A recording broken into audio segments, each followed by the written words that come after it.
فۆبیا گەورەکەی جەنگ بەڵام بووە کارکتەرێکی سەرەکی لە گەورەترین دوو جەنگی جیهاندا. وینستۆن چەرچڵ کێ بوو؟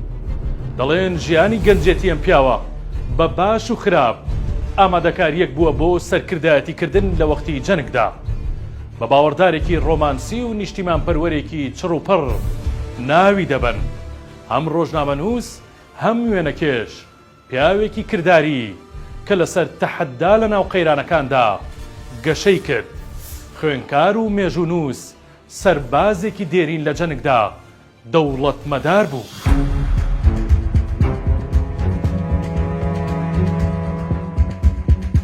بەوەستای هونەری سیاسەتکردن ناودەبرا. ئەو بەڕەگەزپەرستی سپی پێستەکان ناسراوە. لە سەردەمی سۆڤێتدا لەشکرێکی 14,000 کەسی نارد بۆ پشگیریکردنی ڕووسی سپی پێست.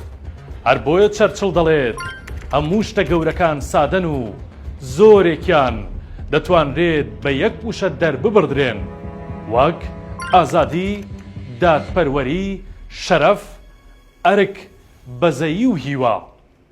لە شەڕەتوندە ناوخۆیەکەی دژی کۆمۆنیستەکان کە بۆ ماوەی چەند ساڵێک ڕووسیای وێران کرد بۆ هۆی مردنی زۆر زیاتر لە جەنگی گەورە. لە هەمان کاتدا هەر چەرچڵ دەڵێت ناتوانم پێشبینی کارەکانی ڕووسیاتان بۆ بکەم. مەتەڵێکە لە ناو نهێنیەکدا و بە شاراوەیی ماوەتەوە، بەڵام ڕەنگە کلیلێک هەبێت ئەو کلیلە بەرژەوەندێ نیشتیمانەکانی ڕووسیایە.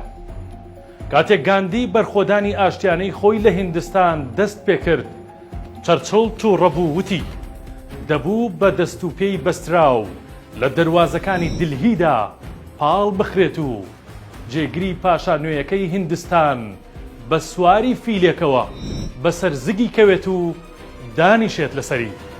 هەر بۆیە ئەوەندەی درێژەی تەمەنی خۆی ڕقی لە هیندیەکان بووە و پێیوا بوو میلەتێکی وابەستەی تاوانکارین. دینەکەشیان لە خۆیان ترسناکترە. بە پیاوێکی بێحەواس و قسە ڕق ناوی دەهێنن. لە هەمان کاتدا پیاوێکی عاتفی و گرینۆک بوو. بۆیە ڕۆژێک بێسیبرادۆک یەکێک بوو لە ژنە سیاسەتمەدارەکانی ئەو سەردەما. چووە لای چەرچڵ و پێیوت تۆ پیاوێکی بێ ئاگا و سەرخۆشێکی قێزەون.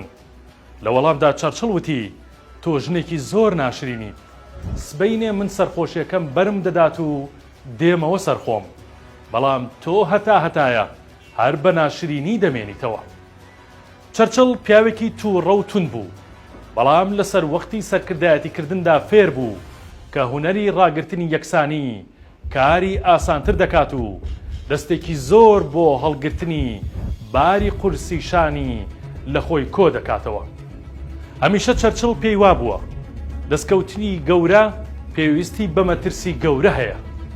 چەرچڵ یەکەم کەس بوو با دروستی 88 ساڵ پێش سەدام حسێن لە ساڵی 1970کاندا شەرعێتیدا بە کیمیابارانکردنی کوردەکان و ئەفغانیەکان، چونکە پێی وابوو کورد و ئەفغانیەکان دوو هۆزی نامۆن و بە چەقۆکێش ناوی دەبردن.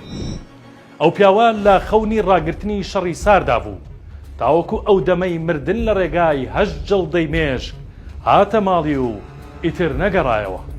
بۆیە لە بەرواری 24 یەکی ساڵی 1965 بەداخی ڕاگررتنی هاوسەنگی وڵاتانی جیهان وەک دواوشەی خۆی وتی تووڕەم لە هەموو شتێک، پاشان بە چاوی کراوە مایەوە و سەری نایەوە.